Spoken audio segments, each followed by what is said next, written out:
नमस्कार. सर्व आजारावर उपयुक्त असणारी आणि भरपूर औषधी गुणधर्माने युक्त असणारी मोरिंगा पावडर आज आपण बनवणार आहोत.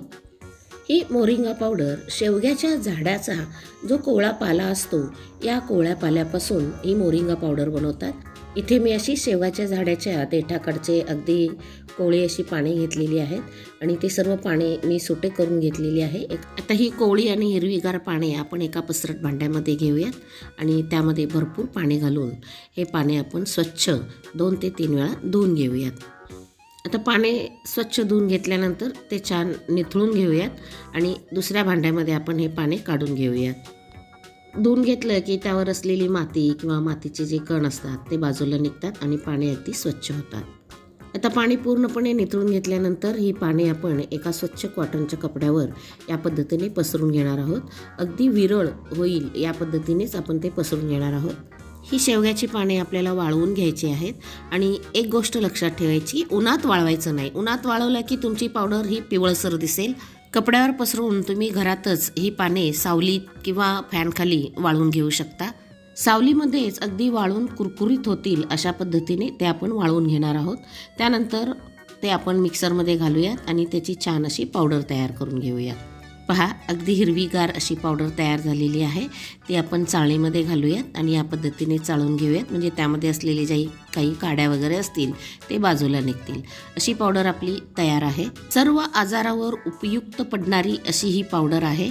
शेवग्याच्या पानापासून तयार केलेल्या या पावडरपासून शरीराला आपल्याला भरपूर प्रमाणात कॅल्शियम मिळते. मधुमेह नियंत्रणात ठेवला जातो. आपली पचनक्रिया देखील सुधारते. शरीरावरची एखादी जखम भरून येत नसल्यास आपण या पावडरमध्ये थोडंसं खोबरं तेल मिक्स करून तुम्ही त्या जखमेवर लावू शकता. गुडघेदुखी, सांधेदुखी असणाऱ्यांनी सुद्धा या पावडरचे सेवन अवश्य करावे. तुम्ही करत असलेल्या रोजच्या भाजीत सुद्धा ही पावडर तुम्ही अर्धा ते 1 चमचा टाकून शिजवून घेऊ शकता. रोज सकाळी उठल्यानंतर 1 ग्लास गरम पाण्यामध्ये तुम्ही ही पावडर अर्धा ते 1 चमचा मिक्स करून अनुशापटी याचं सेवन करू शकता. यामुळे तुमच्या शरीरातील जे टॉक्सिक असेल ते बाहेर निघून जाण्यास मदत होईल. तसेच पोटाची कोणती समस्या राहणार नाही, शिवाय तुमची प्रतिकारशक्ती देखील वाढेल. तसेच या मिश्रणामध्ये तुम्ही ताज्या लिंबाचा रस देखील मिक्स करून हे सेवन करू शकता. त्यामुळे तुमची पचनक्रिया सुधारण्यास नक्की मदत होईल.